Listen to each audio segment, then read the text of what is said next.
அப்போ ஆக்சுவலி நான் அவரோட இது என்னென்ன பார்த்தீங்கன்னா குறிக்கோள்னா, நான் நடிக்கிற படத்தில் வந்து அவர் பண்ண மாட்டேன் அப்படின்னு சொல்லிடுவார்.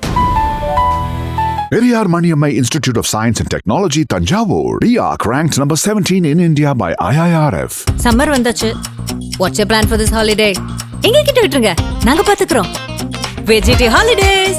GT Holidays, South India's #1 travel brand.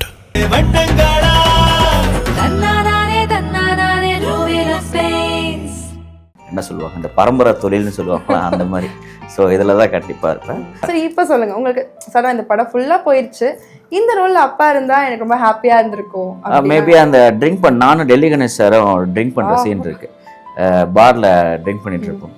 அந்த மாதிரி சம் சீக்வன்ஸ் அது மாதிரி ஏதாவது இருந்துச்சுன்னா, ஏன்னா அப்பா பற்றி பேசினாவே எல்லாருமே சொல்கிறது என்னென்னா, நிறையா பேருக்கு ஹெல்ப் பண்ணுறது, எல்லாருக்கும் சமைக்கிறது, ஒரு ஈஸி, ஐ மீன் வெளிலலாம் பயங்கர ஜாலியாக இருப்பார், வீட்டில் அப்படி கிடையாது. அப்போது மற்றவங்க சொல்லுவாங்க எங்கள் அப்பா அவ்வளோ ஜாலியாக இருந்தார். நிறைய விஷயங்கள் அப்பா இறந்ததுக்கப்புறம் இப்போ அவர் நம்பர்லாம் வச்சுருக்கும்போது எனக்கு ஃபோன் கொஞ்ச நாள் கேப் கிடச்சி ஃபோன் வந்துச்சு. இந்த மாதிரி ஸ்கூலுக்கு நிறைய பேர் ஃபீஸ் கட்டணும், ஐ மீன் வீட்டுக்கு வாடகை கட்டணும். அப்போ நிறைய பேரில் பில்லெல்லாம் அனுப்பிச்சாங்க, இவ்வளோ நாளாக அப்பா தான் பசங்களை படிக்கலாம் வச்சாங்க. அப்புறம் ரீசெண்டாக ஒரு ஷூட்டிங்கில் ஆர்த்தி கணேசனை பார்த்தாங்க, ஒரு அம்மா வயசானமாக இருந்தாங்க. ஸோ அவங்களுக்கு எவ்வளோ கடன் இருக்குன்னு சொன்னோன்னே, அப்படியே கவலைப்படாத நான் பண்ணிடுறேன்னு சொல்லிட்டு அன்றைக்கி ஈவினிங்கே அவரோட இதை எடுத்து கொடுத்துட்டு செட்டில் பண்ணார். அந்த மாதிரி அதை சொல்கிறார். அவரை வந்து இது ஒரு மணி கேஷ் பணம்லாம் அதை என்ன சொல்கிறது, அப்பா படிக்கலை, பட் அவர் படத்தை பார்த்து தான் படிச்சிட்டார். அவருக்கு எப்படின்னா இந்த எம்ஜிஆர்ன்றது ஒரு திருக்குறள் மாதிரி அவருக்கு. ஸோ எப்படி இருக்கணும் எப்படி இருக்கக்கூடாது அப்படின்னு அந்த விஷயத்த வந்து அவர்கிட்டேருந்து எடுத்துகிட்டு அதை இப்போ வரைக்கும் அவர் இருக்கிற வரைக்கும் அதை தான் ஃபாலோ பண்ணார். அதை எதை சொல்கிறல, இவர் இப்படி ஹெல்ப் நிறைய ஹெல்ப் பண்ணி எங்களுக்கு வந்து அது சந்தோஷமாக இருக்கும் தவிர ஓ அப்படியா அப்படின்னு இருக்காது. இன்னும் பண்ணியிருப்பார்ல விட்டா அப்படின்னு தான் தோணும் எங்களுக்கு. பட் அதெல்லாம் நான் நேர்லேயே பார்த்துருக்கேன். ஒரு நாளைக்கு ஒன்று சொல்லியிருப்பார், இவர் வாடகை கொடுக்கணும், அம்மாவுக்கு தெரிஞ்ச திட்டுவா, அதனால் ஃபோன் பண்ண சொல்கிறேன், நீ வெளில போய் எங்கேயா பக்கத்தில் கொடுத்துட்டு வந்துரு அப்படின்றாரு. அதான் நான் இன்னும் அவரை பார்த்து பிரமிப்பிக்கிற விஷயம் என்னன்னா, வணக்கம். ஸோ காமெடி சீன்ஸ் அப்படிங்கும்போது உங்களுக்கு என்னைக்காவது அப்பா ஞாபகத்துக்கு வந்திருக்காங்க? மோஸ்ட்லி அப்பா வந்து ஃபுல்லாக நம்மளை காமெடி பண்ணி ரொம்ப ரசிக்க வச்சு உங்களுக்கு எப்பயாவது அப்பா ஆக்சுவலி நான் அவரோட இது என்னென்ன பார்த்தீங்கன்னா குறிக்கோள்னா, நான் நடிக்கிற படத்தில் வந்து அவர் பண்ண மாட்டேன் அப்படின்னு சொல்லிடுவார். இது வந்து எப்போவுமே அவர் ஆரம்பத்தில் சரி, நீ நடிக்கிற படத்தில் நான் பண்ண மாட்டேன், அது ஒரு சீனாக இருந்தாலும் சரி. எனக்கு அப்பா நிறைய விஷயம் கேட்டிருப்பாங்க, அது வந்து இல்லை நான் பண்ண மாட்டேன் அப்படின்னு சாப்பிடணும். இது வரைக்கும் அவர் பண்ணதும் இல்லை. எதனால அப்படி சொன்னாங்க? அப்படியே அவரோட ஒரு இது ஒரு குறிக்கோள் வச்சுருக்காரு சார், அந்த மாதிரி பண்ண வேண்டாம் அப்படின்னு சொல்லிட்டு. சார் நானும் வந்து அவரை ரொம்ப ஃபோர்ஸ் பண்ணி, மற்ற டேரக்டர் யாராவது கேட்டாங்கன்னு நீங்களே கேட்டுக்கோங்க, பேசிக்கோங்க அப்படின்னு, அவ்வளோதான். ஸோ அவரை படம் முடிஞ்சுன்னா சம்டைம்ஸ் வந்து ப்ரீவியூஸ் படம் பார்க்க மாட்டார் மோஸ்ட்லி. சரி யாராவது இதில் பண்ணியிருக்கேன் வந்து பாருங்கள், ஒரு வாட்டியில் சாங்ஸ்லாம் போட்டு காமிப்போம். ஸோ அதெல்லாம் கொஞ்சம் டில்கோ, அவ்வளோதான். ஓகே, ஸோ இந்த படம் ரிலீஸ் ஆக போகுது. ஸோ இப்போ அப்பா இருந்திருந்தா என்ன சொல்லியிருப்பாங்க? You'll be happy. என்ன நம்மளுக்கு வந்து படம் ரிலீஸ் ஆகிறது, இப்போ ஓடுறது நல்லா போகுது சரி போலாது செகண்டரி. ஒரு படம் இப்போ எடுத்து ரிலீஸ் ஆகவே அது பெரிய விஷயம். ஸோ கண்டிப்பாக வெளில வந்திருந்தாருன்னா ரிலீஸ் ஆச்சு, அது கவுண்ட், வில் பி ஹாப்பி. எனக்கும் ரொம்ப சந்தோஷமாக இருக்குது. இப்போ ஓகே ஃபெப்ரவரியில் படம் வந்துச்சு, இப்போ ஒரு படம் வருது, ஸோ அடுத்த லைனப்பில் இருக்குது. ஸோ அது மக்கள் வந்து நம்மளுக்கு ஆதரவு கொடுத்து அவங்க தான் ஜெயிக்க வைக்கணும். ஸோ அதுக்கேற்ற மாதிரி நம்ம ஒர்க் பண்ணி வச்சுருக்கோம், பார்ப்போம் அவங்களோட டேஸ்டில் எப்படி இருக்குன்னு சொல்லி. ஓகே, ஸோ இந்த கொஸ்டின் கண்டிப்பாக உங்களுக்கு ஆப்டாக இருக்கும்னு நினைக்கிறேன் சார். ஆக்சுவலி இப்போ ஒரு சினிமாக்குள்ளே ஒரு பர்சன் உள்ளே வராங்க அப்படின்னா, ஃபஸ்ட்டு வெளியிலேருந்து வராங்க அப்படின்னா சினிமா வேண்டான்னு சொல்லுவாங்க. அட் த சேம் டைம் ஒரு ஆர்டிஸ்டோட பையன் அப்படின்னா இந்த பையன் ஈஸியாக வந்துடலாம், அப்பா வச்சு வந்துடலாம் அப்படின்ற ஒரு விஷயம் எல்லாரும் சொல்லக்கூடிய ஒரு விஷயமா இருக்கு. இந்த விஷயத்த நீங்கள் எப்படி பார்க்குறீங்க உங்கள் பாயிண்ட் ஆஃப் வியூவில்? அப்படின்னு கிடையாது, ஈஸியாக வரலன்னா என்னோட சன்னு இருக்காங்கன்னு மேபே வெளில தெரிய வரும் தவிர, பட் உள்ளே நம்ம நிற்கிறது, நம்மளுக்கு வாய்ப்படுறது எல்லாமே நம்மளோட luck and hard work time, இது மூணு தான்.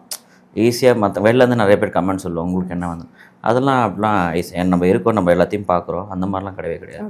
என்ன தான் எவ்வளோ பெரிய ஆடாக இருந்தாலும் அந்த டைம் அவங்களுக்கு ஏற்ற ஸ்கிரிப்டு, அப்புறம் டைரக்டர்ஸ், ஸ்டோரி, அப்புறம் மற்றவங்களுக்கு வந்து நம்மளை பிடிக்கணும். ஆக்சுவலி பார்த்தா டக்குன்னு நிறைய விஷயங்கள் இருக்குல்ல, எவ்வளோ பேர் பார்க்குறோம், புதுசாக வராங்க, சூப்பராக பண்ணிப்பாங்க, திடீர்னு பார்த்தா கொஞ்ச நாள் காணாமல் இருப்பாங்க, திடீர்னு ரீஎன்ட்ரி கொடுப்பாங்க.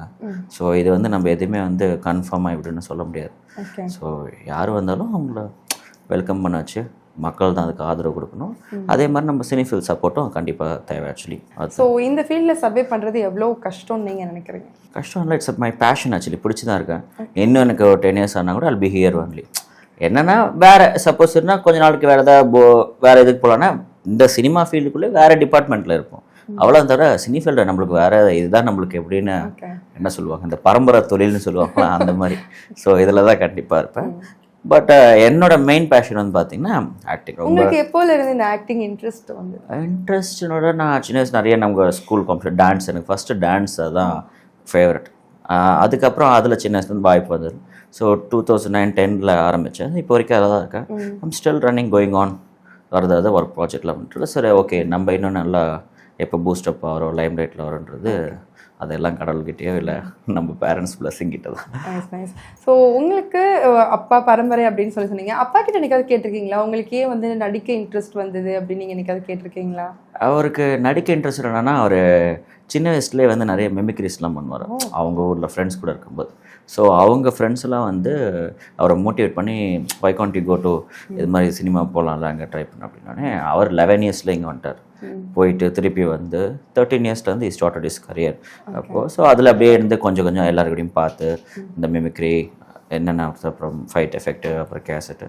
So long struggle. பட் இந்த ஈஸியாக வர முடியாதுல்ல. அவங்களோட ஜேர்னி பார்த்திங்கன்னா ஒரு 43 இயர்ஸ் ப்ளஸ் அப்படின்னா நிறைய விஷயங்கள் அவர் எனக்கு கற்றுக் கொடுத்துருக்காரு, காமிச்சிருக்காரு. ஈஸி கிடையாது சினி ஃபீல்டில். பட் ஒன்ஸ் வந்து நம்ம ரீச் ஆகி நின்றுட்டோன்னா we can stand. அந்த விஷயத்துக்காக தான் நம்ம போராடணும், அவ்வளோதான். ஓகே. ஸோ நீங்கள் அந்த ஸ்ட்ரகிளை நீங்கள் பார்த்தும் ஓகே இது இவ்வளோ கஷ்டமான தொழிலாக இருக்குது நம்மளும் போகலாம் அப்படின்ற ஒரு கட்ஸ் உங்களுக்கு எப்படி வந்தது? கஷ்டம்லாம் கட்ட இஷ்டப்பட்டு தானே இருக்கும். பிடிச்ச இஷ்டப்பட்டதுக்கு நம்மளுக்கு கஷ்டம்லாம் தெரியாதுல்ல. ஓகே வாட்டர் இட் இஸ் பார்த்துக்கலாம், பிடிச்சி வாட்டர் என்ன பண்ணாலும் அது பிடிச்சி. இப்போ ஃபைட் சீனாக இருக்கட்டும், அதை உடங்க மேலேருந்து குதிங்க அப்படின்னா கூட அது பிடிச்சா ஐயோ அப்படின்லாம் அதுக்கு ப்ராக்டிஸ் பண்ணிட்டு பண்ண போகிறோம். இது நம்ம ப்ரொஃபஷன் ஆகிப்போச்சு. இப்போது நிறைய பேருக்கு இப்போ போலீஸ் ப்ரொஃபஷன்னா கண்டிப்பாக they have to train hard. அதுக்கு வரணும்னா சும்மா வர முடியாது. அது கெத்தாக இருக்கும், யூனிஃபார்ம் போட்டோம். பட் அதுக்கு பின்னாடி நிறைய ஸ்ட்ரகிள்ஸ் ப்ராக்டிசஸ் இருக்கும். அதே மாதிரி எல்லா ப்ரொஃபஷனும் அப்படி தான். சினிமா வந்து அதே மாதிரி தான் எல்லாத்தையும் கிடையாது. பட் நம்ம இந்த ஃப்ரேமில் நடிச்சுட்டு போயிடும், அவ்வளோதான். ஸோ இந்த படம் எம்என் கட்டளை படத்தில் அப்பாவுக்கு ஒரு ரோல் இந்த படத்தில் இருந்தால் நல்லா இருக்கும் அப்படின்னு நினச்சிங்கன்னா அது எந்த ரோலை நீங்கள் சொல்வீங்க? டு பி ஹானஸ்ட் நான் அந்த மாதிரி அப்படி திங்க் பண்ணேன்னா சரி இப்போ சொல்லுங்கள் உங்களுக்கு சார் இந்த படம் ஃபுல்லாக போயிடுச்சு இந்த ரோலில் அப்பா இருந்தால் எனக்கு ரொம்ப ஹாப்பியாக இருந்திருக்கும். மேபி அந்த ட்ரிங்க் நானும் டெல்லி கணேஷ் சாரும் ட்ரிங்க் பண்ணுற சீன் இருக்கு. பாரில் ட்ரிங்க் பண்ணிட்டு இருப்போம். அந்த மாதிரி சம் சீக்வன்ஸ் அது மாதிரி ஏதாவது இருந்துச்சுன்னா ஆஸ் யூஷுவல் அப்போட அது ஒரு ஃபேவரட் சீன்ஸ் நிறைய படத்தில் பார்த்துருப்பீங்க. ஓகே. அது அவர் கூட பண்ணியிருந்தாருன்னா நல்லா இருந்துடும். ஸோ அப்பா நிறைய படங்கள் பண்ணியிருக்காங்க, நிறைய பேரை சிரிக்க வச்சுருக்காங்க. நீங்கள் ரசித்து நல்லா பண்ணியிருக்காங்க இந்த இந்த காமெடி சீன்ஸோ இல்லை இந்த மூவியை நான் அடிக்கடி ரிப்பீட்டடாக பார்ப்பேன் அப்படின்னு ஏதாவது மைனூட்டாக இருக்கா உங்களுக்கு? லைக் அப்பாவோடது கேட்குறீங்களா? அப்பாவோடது வந்து எனக்கு எல்லா படமும் பிடிக்கும். பட் பழைய படங்கள் இந்த செந்தமிழ் பாட்டுன்னு ஒரு படம் இருக்கும், அது கவுண்டமணி சாருக்குள்ளே இருப்பாங்க, அது ரொம்ப பிடிக்கும். அதுக்கப்புறம் இந்த ஃபர்ஸ்ட் படம் கன்னிராசின்னு ஒரு சீன், இந்த பெரியவரை கிழவரை கூப்பிட்டு இந்த பருப்பில் இருப்பாங்க. அதை இப்பயோ கவுண்டமணி சார் திட்டுவார் சின்ன வயசில், மூஞ்ச பாரு திருவோட கௌதம் மாதிரி அப்படின்னு சொல்லிட்டு. அதெல்லாம் வந்து எப்போ போட்டாலும் எனக்கு பிடிக்கும். ஐ மீன் அவரது எல்லாமே எனக்கு பிடிக்கும். பட் இதெல்லாம் வந்து என்ன சொன்னால் ஒரு ஃபேவரட்ஸ், அந்த ஸ்டார் போட்டு வச்சுக்கிற மாதிரி. அப்புறம் கில்லி, தூள், தில்லு எல்லாம் நிறையா இருக்கு ஆக்சுவலி. அப்புறம் டைட்டில் பார் காமெடி, ஐ மீன் விரல விட்டு சொல்ல முடியாது, நிறைய இருக்கு. பட் இதெல்லாம் நான் சொன்னதெல்லாம் தான் என்னோட ஃபேவரட்ஸ் எல்லாமே. Okay okay. ஸோ எமன் கட்டளை படத்தை பற்றி வேறு என்ன விஷயங்கள் நீங்கள் சொல்லணும்னு ஆசைப்படுறீங்க? 10 படம் நம்ம 15 படம் பண்ணாலும் நிறைய ஆர்டிஸ்ட் கூட மீட் பண்ண வேண்டியதாக இருக்கும். பட் எனக்கு வந்து அந்த ஒரு படத்துலேயே ஃபுல்ஃபில் ஆச்சு. ஓகே. நிறைய விஷயங்கள் அதான் எல்லா ஆர்டிஸ்ட் கூட ஒருத்தர் நான் நடிக்கும்போது அவங்க ஷேர் பண்ண விஷயங்கள், அப்பா கூட நடிச்சது பண்ணியிருக்கேன், இப்போ உங்கள் கூட நடிக்கிறேன் அப்படிலாம் சொல்லுவாங்க. It was very honour and happy அவங்க கூட இருக்கும்போது.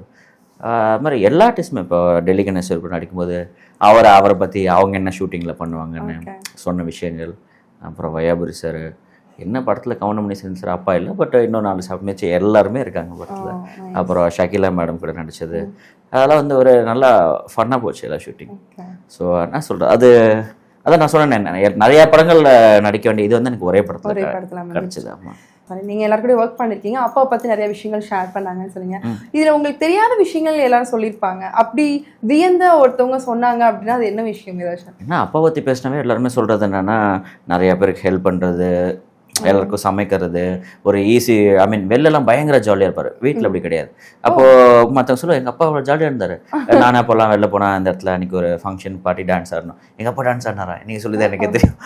அந்த மாதிரி அந்த மாதிரி தான் அவரோட என்ன சொல்கிறது ஹாப்பி வெர்ஷன் வந்து நம்ம கூட நடிச்ச கோ ஆக்டர் சினிமா பீப்புள் கிட்ட கேட்டால் நிறைய விஷயங்கள் சொல்லுவாங்க.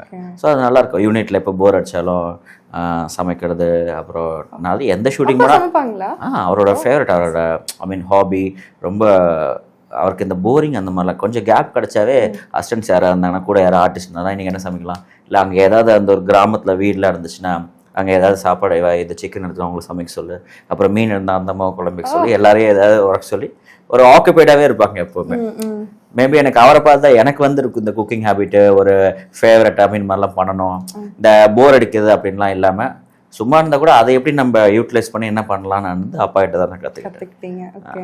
ஸோ அப்பா சமைச்சு கொடுத்து ரொம்ப விரும்பி சாப்பிட்ட ஃபுட் என்னது? நான் அது இப்போ ஸ்பெசிஃபிக்லாம் கிடையாது, அவர் மூடை பொறுத்து.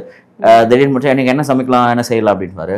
சிக்கன் ஒரு மட்டன் என்ன செய்யலாம், இல்லை பேப்பரில் ஏதாவது செய்யலாமா அப்படின்னா அவர் நல்லா ஃப்ரீயாக இருந்தாருன்னா ஜாலியாக அப்படியே குக் பண்ணிவிட்டு ஓகே அந்த மாதிரி.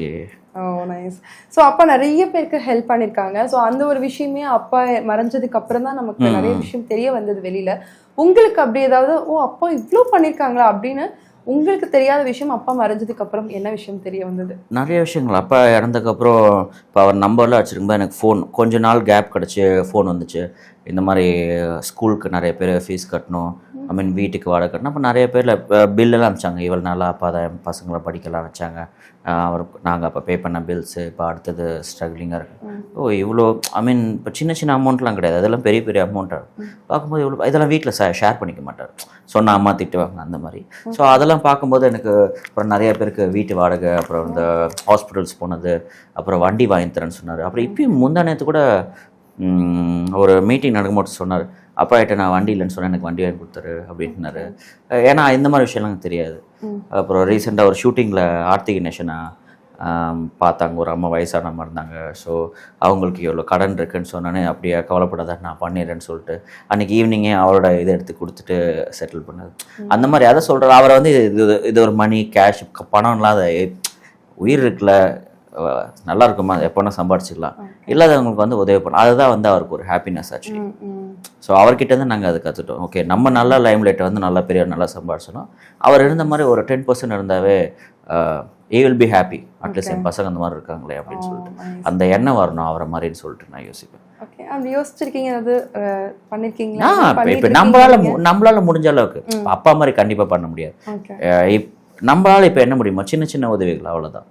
ஸோ இப்போ நம்ம பட்டிங் போகிறோம், அதை நிறைய பேர் சொல்லுவாங்க, அவரே கூட சொல்லுவார் இப்போ நான் இருந்தது வேற எதை பற்றிகளும், பட் நெக்ஸ்ட் ஜென்ரேஷன் நீங்கள் போகும்போதெல்லாம் டேக் கேர் ஆஃப் செல்ஃப், வீட்டை பார்த்துக்கோங்க. எனக்கு அந்த நான் அதெல்லாம் யோசிச்சது கிடையாது. ஸோ உங்களை பார்த்துக்கோங்க, வெளியே முடிஞ்ச அளவுக்கு ஹெல்ப் பண்ணுங்கள், முடியலன்னு ஓப்பனான்னு சொல்லிடுங்க, யாரையும் காக்க வைக்காதீங்க அப்படின்னு சொல்லுவார்.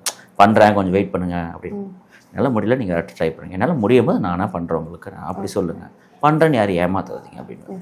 ஸோ அதெல்லாம் வந்து ஸோ ரொம்ப அழகாக சொன்னீங்க, ரொம்ப அழகான விஷயம் இது. இப்போது வடபழனியில் ஒரு பார்க் இருக்கு இல்லையா சார்? ஸோ அது இப்போ எப்படி போயிட்டுருக்கு? ஓகே சாலிகிராமம்ல. ஓகே. ஸோ அதை பற்றி சொல்லுங்கள், இது எப்போ ஆரம்பிச்சு? அந்த பார்க் வந்து ஃபஸ்ட் நார்மலாக வாக்கிங் போயிட்டு அந்த மாதிரி இருப்பாங்க. அப்பா போனதுக்கப்புறம் பார்த்தீங்கன்னா அதில் வந்து நிறைய பேர்ட்ஸு, அப்புறம் நிறைய வாத்து, அப்புறம் ரேபிட்டு, லவ் பேர்ட்ஸு, எல்லா ஃபிஷ்ஷு நிறைய அந்த பாண்டெலாம் வச்சு அது வேறு மாதிரி டைப்பில் மாற்றி நிறைய குழந்தைங்களும் வச்சு அது ஃபுல்லாகவே அவர் பராமரிச்சினார் ஃப்ரெண்ட்ஸ் கூட சேர்ந்து எல்லாருமே. அங்கே என்ன சொல்கிறது, இதை பார்க்குறதுக்காகவே நிறைய பேர் ஆக்சுவலி வாக்கிங் போகிறவங்க நல்லா ஜாலியாக இருக்கும். பட் அப்பா அந்த மாதிரி இல்லை, பட் இப்போ கொஞ்சம் சேஞ்ச் ஆகிடுச்சு. ஸோ அது இப்போ அது என்ன ஒரு அசோசியேட் மாதிரி இருப்பாங்க, அவங்க வந்து சப்போர்ட் பண்ணால் தான் நம்ம அது பண்ணணும். அப்பா இருக்கும்போது எல்லாம் நல்ல பழக்கமாக இருக்கும். ஸோ எல்லாம் அப்பயே சொல்லுவார், இப்போ சில விஷயங்கள் நான் பண்ணும்போது இந்த இவர் இருக்கான்னு ஒருத்தர் மட்டும் வேண்டான்னு சொல்கிறாங்கள் அப்படின்வாங்க. பட் மேபி அப்பா இருக்கனால வந்து அதை யாரும் இது பண்ண மாட்டாங்க, அதனால அவ நல்லா சூப்பராக வச்சுருந்தார் அந்த பிளேஸ். ஸோ அப்பாவுக்கு பெட்ஸ்னா ரொம்ப பிடிக்குமா? ரொம்ப ரொம்ப பிடிக்கும். அதனால அந்த பார்க் ஒரு அது ஒரு என்ன சொல்கிறது பாசிட்டிவ் வைப் மாதிரி தானே அந்த இடத்துல எல்லாமே இருந்தால். அங்கே இருக்க வர குழந்தைங்கள்லாம் எல்லாமே ஜாலியாக நல்லா விளையாடுவாங்க. அதை பார்த்துட்டு அதுக்கு மார்னிங் வந்து ஃபுட்டு போடுறது, அப்புறம் குழந்தைங்க கிட்ட கொடுத்து அவங்களுக்கு ஃபுட்டு போட சொல்கிறது, அது ஒரு என்ன சொல்கிறது பார்க் மாதிரி இருக்குல்ல, இந்த குழந்தைங்களாம் நம்ம இப்போ போடுற சிறுவர் பூங்காலாம் அந்த மாதிரி இருந்துச்சு அப்போ. பட் இப்போ கொஞ்சம் சேஞ்ச் ஆயிடுச்சுன்னு சொன்னாங்க. பட் நாங்கள் அந்த சைட் போகிறதில்ல, போனால் சரி வேண்டாம். Okay okay sir. ஸோ அப்பா அப்படின்னாலே எம்ஜிஆர் ஃபேன் அப்படின்றது எல்லாருக்கும் தெரியும். ஸோ நீங்கள் யாரோட ஃபேன்? எனக்கு உண்மையுமே ஃபர்ஸ்ட் எம்ஜிஆர் தான் பிடிக்கும். ஏன்னா உங்களுக்கு எம்ஜிஆர்? ஆமாம், ஏன்னா நாங்கள் என்ன சொல்கிறேன்ல, எங்கள் வீட்டில் வந்து எம்ஜிஆர் அவர் படத்தை தவிர எந்த படம் ஓடினதில் அப்பா இருக்கும்போது அவர் கடைசியாக எத்தனை படம் நடிச்சாலும் அத்தனை படம் 100 வாட்டி போட்டாலும் அதை பார்த்துட்டே இருப்பாங்க. Okay. நாங்கள் குழந்தைலேருந்து பார்த்து பாட்டு எங்களுக்கு அது பழகி போய் வேறு எதுவும் ஓடாது. நியூஸ் ஓடும், எம்ஜிஆர் படம் ஓடும், இல்லைன்னா சம் டிஸ்கவரி சேனல் அந்த மாதிரி ஏதாவது ஓடும் தவிர வேறு யாரும் டிவிலாம் பார்க்க மாட்டாங்க அவ்வளோவா. ஸோ அதை பார்த்து வளர்ந்தனால எனக்கும் அவரை பார்த்தா சரி மார்ஷல் ஆர்ட் கற்றுக்கணும், சிலம்பம் கற்றுக்கணும் அப்படின்னு அவர் மேலே ஒரு ஈர்ப்பு. அதே மாதிரி அப்பா இந்த மாதிரி இதெல்லாம் கற்றுக்கிட்டதுன்னு பார்த்தீங்கன்னா அவரை பார்த்து தான். இந்த மாதிரி ஹெல்ப் பண்ணோம். என்ன சொல்கிறது, அப்பா படிக்கலை, பட் அவர் படத்தை பார்த்து தான் படிச்சிட்டார். அவருக்கு எப்படின்னா இந்த எம்ஜிஆர்ன்றது ஒரு திருக்குறள் மாதிரி அவருக்கு. ஸோ எப்படி இருக்கணும் எப்படி இருக்கக்கூடாது அப்படின்னு அந்த விஷயத்த வந்து அவர்கிட்டேருந்து எடுத்துட்டு அதை இப்போ வரைக்கும் அவர் இருக்கிற வரைக்கும் அதான் ஃபாலோ பண்ணார். அப்பா வந்து கழுத்துல ஒரு டாலர் செயின், எம்ஜிஆர் சாரோட டாலர். ஸோ அந்த செயினையே யாருக்கும் கிஃப்ட் பண்ணிட்டாங்க அப்படின்ற ஒரு விஷயம் விவேக் சார் வந்து ஒரு மைடியார் பேசியிருப்பாங்க. ஸோ அந்த விஷயம் நீங்கள் கேள்விப்பட்டீங்களா? கேள்விப்பட்ட போது எப்படி இருந்தது? ஏன்னா இப்போ இங்கேருந்து நாங்கள் ஏதாவது இந்த மாதிரி டிசாஸ்டர் எல்லாம் ஆச்சுன்னா அப்பா கண்டிப்பாக முன்னாடி நின்று நம்ம என்ன பண்ணுறோமோன்னு சொல்லிட்டு எல்லாம் பண்ணுவார். அதுக்கப்புறம் யார் வில்லிங்காக இருக்காங்களோ எல்லாரையும் வந்து பண்ண சொல்லுவார். அது இப்போ இல்லை, சுனாமி நம்ம சைடில் வரும்போது சரி, எர்த்குவேக் வரும்போது சரி, அதே மாதிரி நல்ல ஒரு தேவநாகப்பட்டினம்னு நினைக்கிறேன் அந்த பேர், ஆக்சுவலி ஊர் பேர். ஸோ அந்த ஊருக்கு வந்து சரி கொஞ்சம் ரிலீஃப் ஃபுட் அதெல்லாம் இங்கேருந்து கொடுத்து ஏற்பாடு பண்ணலான்னு சொல்லிட்டு வண்டியில் எல்லாம் ஏற்பாடு பண்ணிவிட்டு அப்புறம் அவரோட ஃப்ரெண்ட்ஸ் எல்லாம் சொல்லி நீங்கள் ஒரு வேன்லாம் வச்சு எடுத்துகிட்டு வாங்க, அந்த சைடில் யாராக இருக்காங்களோ அப்படியே அங்கே ரிக்வயர்டு இருக்காருன்னு செக் பண்ண மாட்டார், எடுத்துகிட்டு போவோம், யாராருக்கு வேணுமோ எல்லாத்தையும் கொடுத்துட்டு வரும், பெட்ஷீட்ஸ் அந்த மாதிரிலாம் போகணும்னு சொல்லும்போது அங்கே வந்து விவேக் ஓபராய் அவர் வந்து இருந்தார். ஸோ வந்துட்டு அவங்களுக்குலாம் இவரெல்லாம் ஹெல்ப் பண்ணிட்டார், ஆல்ரெடி எங்களுக்கு கொடுத்தாருங்கன்னு சொன்னோன்னே அப்பாவுக்கு சந்தோஷம். யார் நம்மளுக்கு முன்னாடி இங்கே வந்து யார் எப்படி ஹெல்ப் பண்ணியிருக்காங்களே யாருன்னு போய் செக் பண்ணால் அவர் இருந்திருக்கார். பார்த்துட்டோன்னே அவருக்கு என்னென்னா எப்போவுமே மக்கள் திலகம் அவர் தான் வந்து இறங்கி இந்த மக்களுக்காக ஃபஸ்ட்டு ஏதாவது பிரச்சனை குரல் பாரு, பரவாயில்ல எங்கள் ஊரை ஆள் மாதிரி நீங்களும் வந்து தலைவர் மாதிரி வந்து ஹெல்ப் பண்ணியிருக்கீங்க அப்படின்னு சொல்லிட்டு உனக்கு ஏதாவது கிஃப்ட் கொடுத்தா உடனே என்ன இருக்குன்னு சொல்லும்போது அந்த எம்ஜிஆர் டலோன் பெருசாக போட்டிருப்பார். சரி, ஏன்னா இவருக்கு அப்பாவுக்கு இந்த ஹிந்தி இங்கிலீஷில் பேசினா அவ்வளோலாம் தமிழ் தான் ஆக்சுவலி ஃபுல்லாக ஃபஸ்ட்டே சொல்லிடுவார். இந்த எனக்கு தெரியாது, இல்லைன்னா இவங்ககிட்ட சொல்லுங்கள், இவங்க ட்ரான்ஸ்லேட் பண்ணுவாங்க அப்படின்ட்டு. அன்றைக்கி அங்கே வந்து யாரும் இல்லை அப்படின்னோடனே ஏதாவது கிஃப்ட் கொடுக்கணுமேன்னு சொல்லிட்டு வச்சுக்கோ good human, okay take care பாய்ன்னு சொல்லிட்டு வந்துட்டார். அவர் யாருன்னு விசாரிச்சிருக்காரு. அப்புறம் விசாரிக்கும் போது ஓகே இவர் ஒரு ஹேக்டரான்னு சொல்லிட்டு பேசிட்டு சம்டைம்ஸ் அதுக்கப்புறம் எங்கேயும் அங்கே போகும்போது சர்ச் பேசினா சொன்னாங்க. அதுக்கப்புறம் அந்த நியூஸை நாங்கள் வந்து பெருசாக பேசல. அதை எதை சொல்கிறல இவர் இப்படி ஹெல்ப் நிறைய ஹெல்ப் பண்ணி எங்களுக்கு வந்து அது சந்தோஷமாக இருக்கும் தவிர ஓ அப்படியா அப்படின்னு இருக்காது. இன்னும் பண்ணியிருப்பார்ல விட்டா அப்படின்னு தான் தோணும் எங்களுக்கு. இன்னும் நிறையா பண்ணியிருப்பார். ஸோ நாங்கள் தமிழ் சினிமாவில் சார் எவ்வளோ மிஸ் பண்ணுறோமோ அதே மாதிரி விவேக் சாரையும் ரொம்ப எல்லாருமே மிஸ் பண்ணுறோம் அப்படின்ற விஷயம் தெரியும். ஸோ விவேக் சாருக்கும் அப்பாவுக்கும் நல்ல ஒரு ஃப்ரெண்ட்ஷிப் இருக்குது. ஏன்னா சில மேடைகளில் வந்து ரொம்ப க்ளோஸாக இருக்கிற ஃப்ரெண்ட்ஸ் எப்படி பேசுவாங்களோ அந்த மாதிரி தான் கேஷுவலாகவே பேசுவாங்க.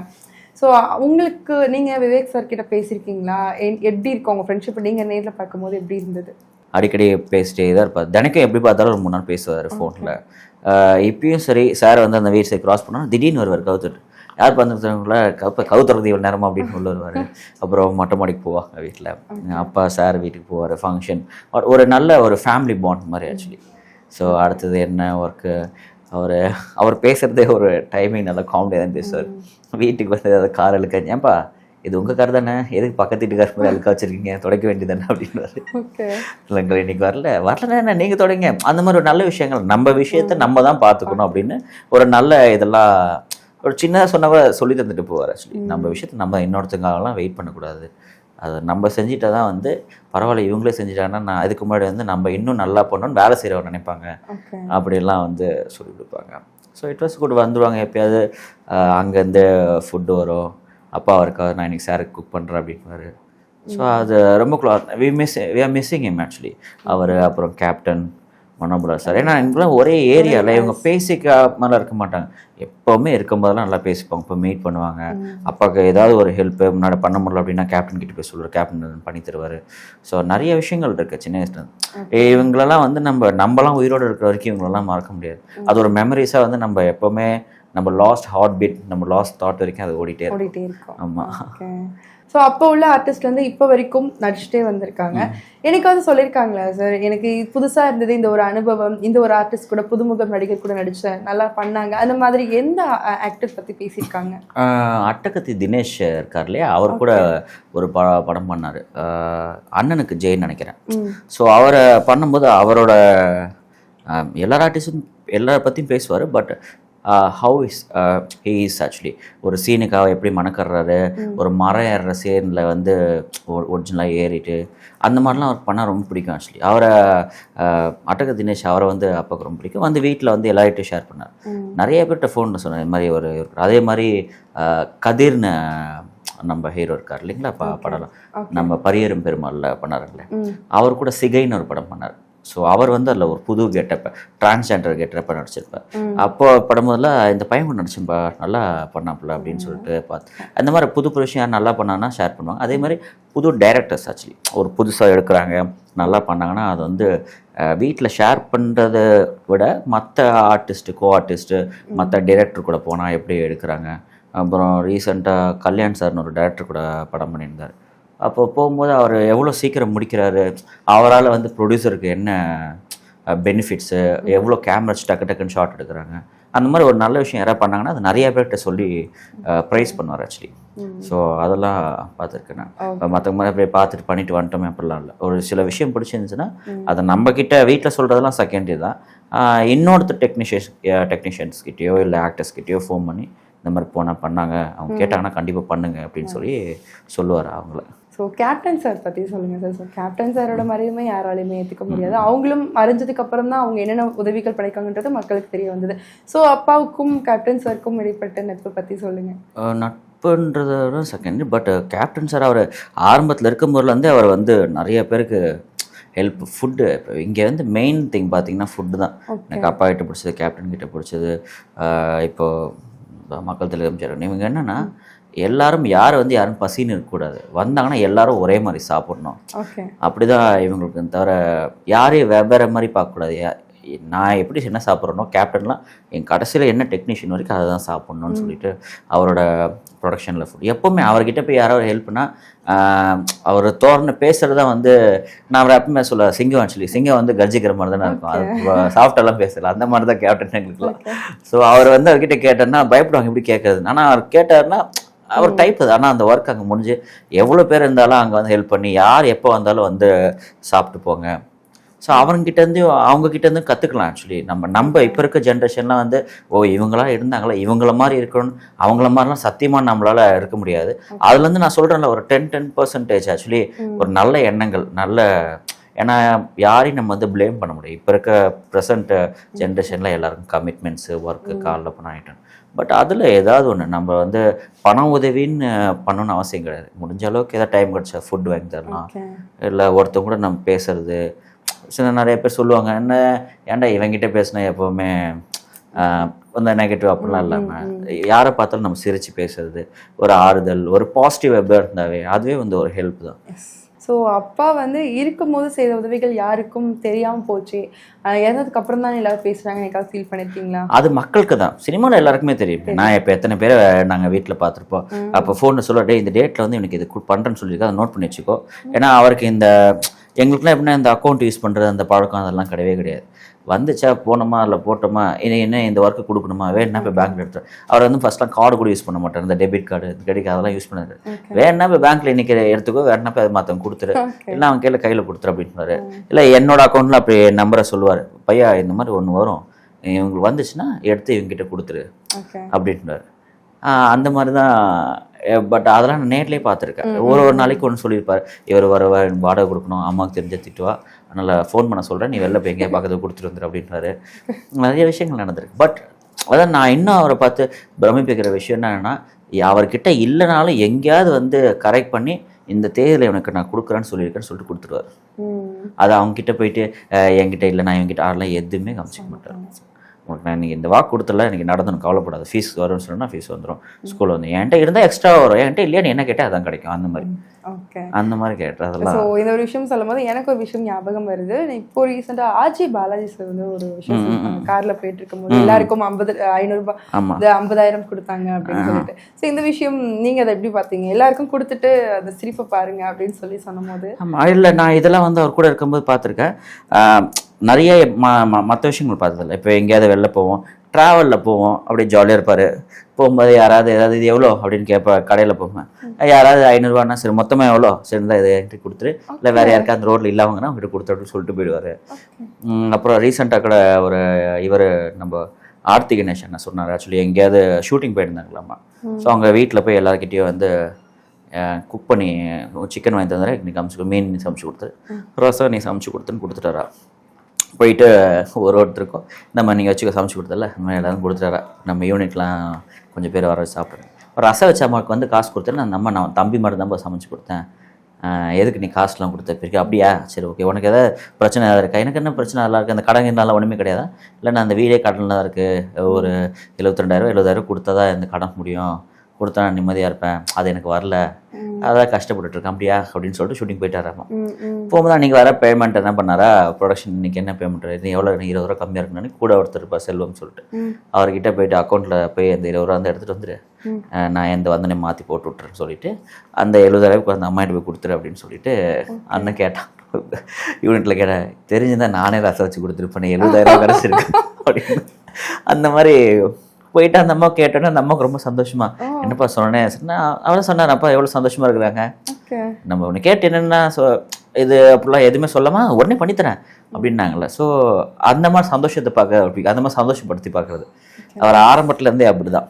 என்கிட்ட என்ன பண்ண போகிறோம் அவர் பேசும்போது அதான் சொல்லார், டேய் காசு எடுத்து சின்னடா பண்ண போகிறோம், என்ன ஆகணும் யாருக்குமே தெரியவே தெரியாது, இருக்கும்போது நம்ம சுற்றி இருக்கணும் சந்தோஷமாக வச்சுக்கணும் அப்படின்றாரு. ஸோ அதை தான் நாங்கள் பார்த்துட்டு வந்துட்டு இருந்தாங்க. ஸோ ரொம்ப அழகான விஷயங்கள். ஸோ நம்ம கூட இல்லை அப்படின்றது ரொம்ப கஷ்டமாக இருக்குது. அதே மாதிரி இன்னொருத்தர் அப்படின்னா மனோபாலா சார். ஸோ அவங்களும் நம்ம கூட இல்லை, அப்பாவுக்கும் சாருக்கும் ஒரு அழகான பாண்டிங் இருந்தது இல்லையா சார்? ஸோ அவங்கள பற்றி சொல்லுங்கள். 2 பேரும் நல்லா கிண்டல் பண்ணிப்பாங்க, மாமச்சு அந்த மாதிரி பேசுகிற கேரக்டர். ஆக்சுவலி விவேக் சார் இவங்களாம் 3 பேர் சேர்ந்தால் நல்லா அவர் பேசுகிற மாதிரி வச்சு கிண்டல் பண்ணி நல்லாயிருக்கும். அவங்க ஃபோனில் பேசும்போது எங்கடா இருக்க வாடா, ஆஃபீஸ் வந்து அப்படியே அந்த சாலிகிராம் அங்கே தான் இருக்கும். ஸோ அடிக்கடி சொல்கிற விவேக் சார் வீட்டு ஆஃபீஸ் போகிறோமா எங்கேயும் போயிட்டு இவங்களாம் என்ன இவர் கூட ஆஃபீஸில் ஒன்றா சேர்ந்தாங்கன்னா நல்லா எல்லாம் ஒன்றா குக் பண்ணி ஜாலியாக சாப்பிட்டுட்டு, இது வந்து எப்பயாவது நடக்கிறதில்ல, எப்போவுமே பல வருஷமாக நடக்கிற இந்த பழைய கதைகள் எல்லாம் பேசிட்டு எப்பயாவது தான் வீட்டுக்கு வரும். பட் அவரை நான் வந்து அப்பா கூட போனதில்லை. பட் எங்கே போகிறேன், ஆஃபீஸ் போகிறேன், அப்புறம் நைட் எல்லாம் இந்த கெட் டுகெதரில் வைப்பாங்க சம்டைம்ஸ், அவங்களுக்கு ஒரு டீம் வச்சு அங்கே போனோன்னா எல்லாம் பாட்டெலாம் பாடிட்டு அது ஒரு ஃபன்னாக போயிட்டுருக்கும். ஸோ அது எப்போ என்கிட்ட சொல்லுவார், இப்போ அங்கே போனேன், அடுத்த படம் ப்ரொடக்ஷன் பண்ணிகிட்ருக்காரு, ஸோ அதில் என்னென்ன போயிட்டுருக்கா வருதுன்னு சொல்லிட்டு அந்த மாதிரி ஷேர் பண்ணுவார். ஸோ நல்லி மேம் நாங்கள் வந்து ட்ரைலரில் பார்த்தோம். ஸோ நல்லி மேம் கூட ஒர்க் பண்ண அந்த எக்ஸ்பீரியன்ஸ் எப்படின்னு சொல்லி, நல்லி மேம் அப்படின்னாலே அது காமெடிக்கு நம்ம சொல்லவே தேவையில்லை, சின்ன வயசுலேருந்து பார்த்துருக்கோம். ஸோ நல்லி மேமோட எக்ஸ்பீரியன்ஸ் எப்படின்றது நீங்கள் நடிக்கும் போது எனக்கு I was happy with that. ஏன்னா அவங்களெல்லாம் நம்ம சைல்ட்ஹுட்லேருந்து பார்த்துருப்போம், அப்பாவோட நல்ல ஃப்ரெண்டாக பேசியிருப்பாங்க. ஸோ ஃபோனில் மற்ற ஷூட்டில் பட் அவங்க கூட நடிக்கிறது ரொம்ப சந்தோஷமாக இருந்துச்சு. It was fun. நல்லா சொல்லி கொடுத்தாங்க. ஐ மீன் எதாவது வேணுன்னா கூட நம்ம அவங்ககிட்ட கேட்டால் கூட, நம்ம எதாவது ஃப்ரேம் சப்போஸ் முன்னாடி இருந்தால் கூட நீ தள்ளி உட்காரு, லைட்டிங்கில் உட்காருன்னு சொல்லி எல்லாமே நல்லா பர்ஃபெக்டாக நல்லா ஜாலியாக போச்சு. 2 நாள் இருந்தாங்க, நல்லா ஃபன்னாக நல்லா சூப்பராக போச்சு எல்லாமே. ஸோ நல்லி மேம் கூட நடிக்கும் போது மோஸ்ட்லி ஆர்டிஸ்ட்கோ யாருக்காவது சமைச்சு கொண்டு வருவாங்க ஸ்பாட்டில் இருக்கும்போது, அந்த மாதிரி ஏதாவது உங்களுக்கு கொடுத்துருக்காங்களா? நான் அவங்க சமையல் சாப்பிட்றதுக்கு மிஸ் பண்ணிட்டேன். மேபி இன் ஃபியூச்சர் வேறு ஏதாவது ப்ராஜெக்ட் வச்சுட்டாங்க, நானே கேட்டு வாங்கிட்டு. Okay, nice.